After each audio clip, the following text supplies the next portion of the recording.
আজকে সবচেয়ে লজ্জাজনক ভিডিও এটাই এই জন্য বললাম, আপনারা দেখেছেন যে ভারতে একটি ভিডিও ভাইরাল হয়েছে। সেই ভিডিওতে দেখানো হয়েছে যে একজন মুসলমানের দাড়ি কেটে ফেলছে হিন্দুরা। এখন প্রশ্ন হলো যে একজন মুসলমানের দাড়ি হিন্দুরা কেন কাটলো? এটা ইতিহাসের একটা লজ্জাজনক ঘটনা, ন্যাক্কারজনক ঘটনা, এর চেয়ে জঘন্য ঘটনা, এর চেয়ে বাজে ঘটনা, এর চেয়ে লজ্জাজনক ঘটনা আর একটাও নাই। আমি জানি হিন্দু মানে এই ভারতবর্ষে বা এই হিন্দুরা প্রতিনিয়ত এই লজ্জাজনক ঘটনার জন্ম দিয়ে থাকেন। একজন মুসলমান, মুরব্বী মুসলমান, উনি গিয়েছেন দোকানে চা পান করতে। তো যখন উনি দোকানে চা পান করতে গেছেন, হিন্দু কয়েকজন মানুষ এসে বলে কি, এই জয় শ্রীরাম বল। তো তখন উনি বলছেন, আমি জয় শ্রীরাম কেন বলবো, মানে আমি তো মুসলমান, আর আমি তো হিন্দু না, যারা হিন্দু আছে তাদেরকে গিয়ে বলো, তারা জয় শ্রীরাম বলবো, আমি কেন বলবো। এই তখন করছে কি, তাকে কলার ধরে এরকম তুলে আসাদ দিছে, মারছে, পিটছে। ভিডিওটা আপনারা দেখেছেন, গায়ে হাত পর্যন্ত তুলছে মুরব্বী মানুষের। শুধু এখানেই না, ওনার দাড়ি যে ছিল এই দাড়িটা ধরে কেটে দিছে। শুধু এখানেই শেষ হয়নি, দাড়ি কেটে দেওয়াতেই শেষ হয়নি, আবার বলছে জয় শ্রীরাম বল, না বলে ছেড়ে দেব না। তখন জয় শ্রীরাম বলতে উনি বাধ্য হয়েছেন।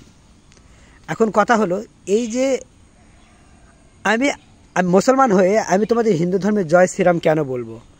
আজকে পৃথিবীতে একটা নজির দেখাও যে আমরা আল্লাহু আকবার হিন্দুদেরকে জোর করে বলাইছি, বা আল্লাহু আকবার বলিনি বলে কোনো হিন্দুদেরকে আমরা মারছি, পিটছি, কাটছি, বা তাদের টিকি কেটে দিছি, বা তাদের নিংটি খুলে দিছি? দেখাতে পারবে তোমরা?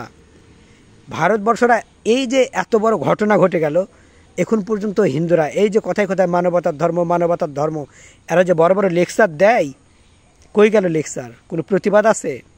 এই যে একজন মহিলাকে ধরে নিয়ে গিয়ে, শুধু এই একটা ঘটনা না, এই জয় শ্রীরামকে কেন্দ্র করে হাজার হাজার ঘটনা ঘটছে। কারণ হলো অপারেশন সিঁদুর, এখানে তো একটাই, এখানে যে কথাগুলো হয়েছিল, প্রতিজ্ঞা হয়েছিল যে ইসলাম নিধন করবে, মুসলমানদের পৃথিবীর থেকে চিরতরে বিদায় করবে।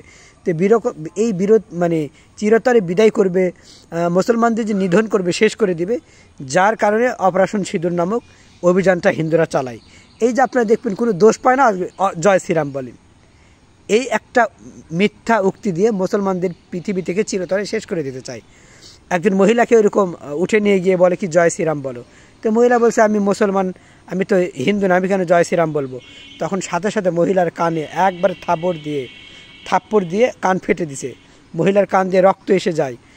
শুধু এখানেই না, মহিলার কোলে একটা বাচ্চা ছিল, ওই বাচ্চাকে তুলে আছাড় মারে, কোলের দুধের শিশুকে, জয় শ্রীরাম বলেনি বলে।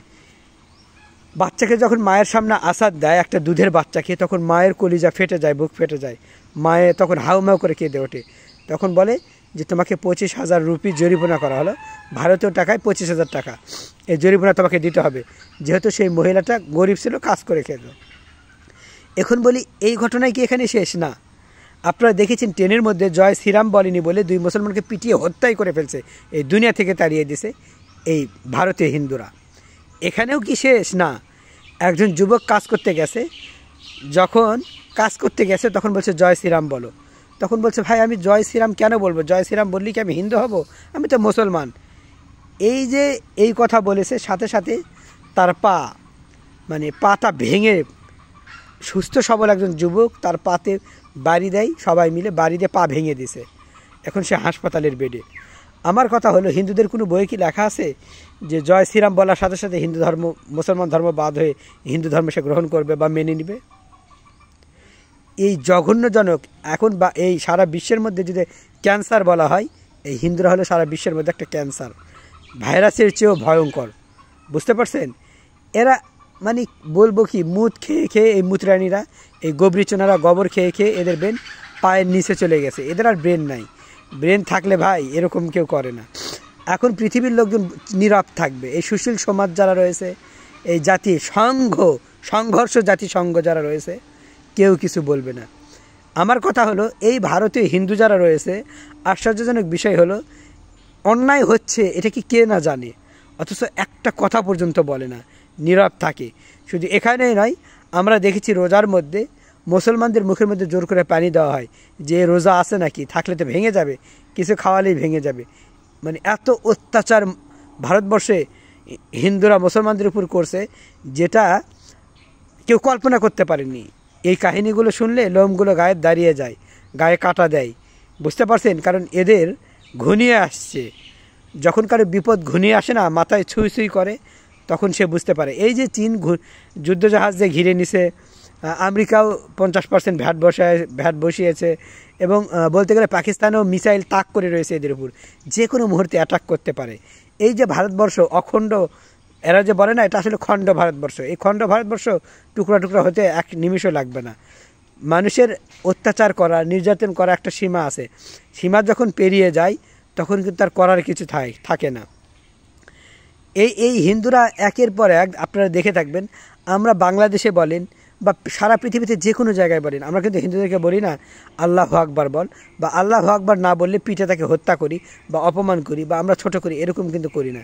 কিন্তু হিন্দুরা এই জয় শ্রীরাম বললে ওদেরকে যদি, এই হিন্দুদের আমার একটা প্রশ্ন আছে, এই রেন্ডিদের কাছে একটা প্রশ্ন করবো, এই মালাউনদের কাছে, রাম মানে কি? রাম মানে কি? এর মানে কি তোরা বলতে পারবি? রাম যে রাস্তা দিয়ে গিয়েছে সেই রাস্তায় মেয়েরা প্রেগনেন্ট হয়েছে, এটা কিভাবে সম্ভব? কিছু প্রশ্ন আমি করে যাই। শ্রীকৃষ্ণ, তোমরা যে বলো শ্রীকৃষ্ণ 16,108টা বিয়ে করেছে, 16,108টা বিয়ে, এর উত্তর কি তোমাদের আছে?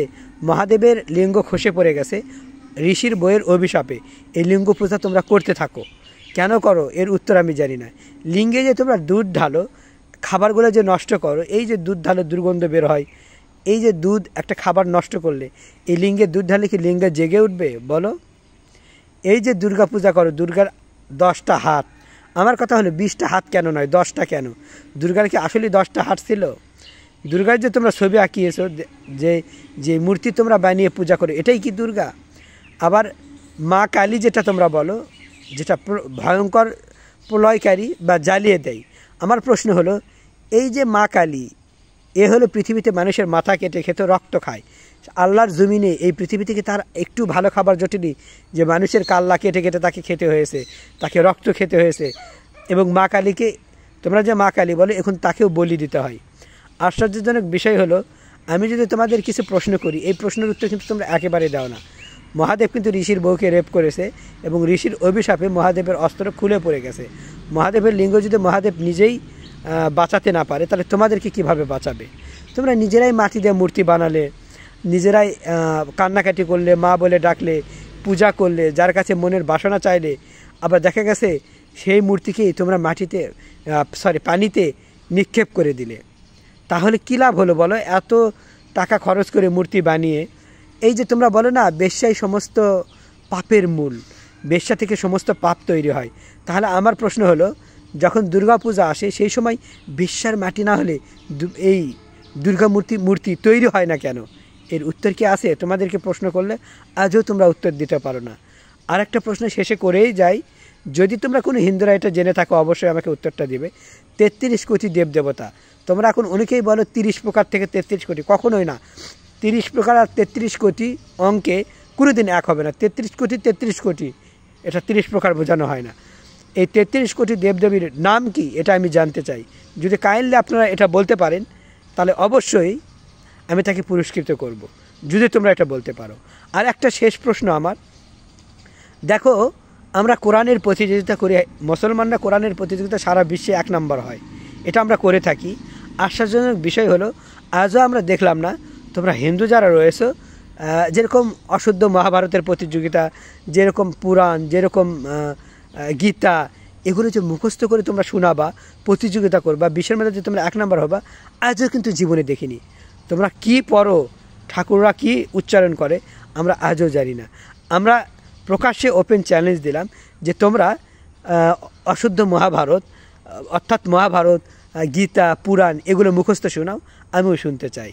আর আমার কিছু প্রশ্ন আছে, এগুলোর উত্তর যদি আপনারা দিতে পারেন তাহলে খুশি হব। তার চেয়ে আমি এই যে ভিডিওতে যতগুলো প্রশ্ন করেছি, এই প্রশ্নগুলোর উত্তর আমি চাই, আমার জানা দরকার আছে। আমার কথা হলো, এই যে ভারত তোমাদের মাতা, গরু তোমাদের মাতা, কালী তোমাদের মাতা, তারপরে দুর্গা তোমাদের মাতা, গরু তোমাদের মাতা, তাহলে তোমাদের বাবাটা কি? কারণ বাবা ছাড়া মা স্বয়ংসম্পন্ন নয়। এটার উত্তর প্লিজ কাইন্ডলি যদি আপনারা জানেন, দয়া করে আমাকে উত্তরগুলো দিয়ে যাবেন। আমার এই ভিডিওটি যদি আপনাদের ভালো লেগে থাকে অবশ্যই ভালোবেসে একটি লাইক দিবেন, কমেন্ট করবেন সেই সাথে শেয়ার করতে ভুল করবেন না। আর একটা কথা আপনাদের বলে যাই, যদি আমি ভুল বলে থাকি আপনারা কমেন্টে সেগুলো জানাবেন। আর তোমরা এই যে এত বড় বাজে জঘন্য কাজ করছো, এর খেসারত তো একদিন না একদিন তোমাদেরকে দিতেই হবে। মানুষ যদি অন্যায় করে তাহলে কিন্তু এই অন্যায়ের ফল একদিন সে একদিন ভোগ করবেই করবে। এটা থেকে কেউ তাকে রক্ষা করতে পারবে না। তোমরা যত বড় অন্যায় করেছো, তোমরা যে জঘন্য কাজ করছো, যে জঘন্য কাজ, এই ন্যাক্কারজনক ঘটনা, ঘৃণিত কাজ করছো, এর উত্তর একদিন না একদিন তোমরা শিওর পাবে, হয়তো আজ না হয় কাল। মনে রাখবে, এই দিন নয় আরও দিন আছে, এই দিন নিয়ে যাব সেই দিনের কাছে। সেই দিন আফসোস করে তোমাদের আর আফসোস করার পরেও কোনো কুল কিনারা তোমরা পাবে না। তোমরা কত বড় জঘন্য তোমরা নিজেরাই নিজেকে প্রশ্ন করো। ধর্ম যার ধর্ম সে পালন করবে, তাহলে তোমরা এত বার্গেনিং কেন করো? অথচ তোমরা বড় বড় লেকচার দাও যে যার ধর্ম সে পালন করবে, তোমাদের বাজে কেন? ঘৃণা লাগে না তোমাদের? লজ্জা লাগে না?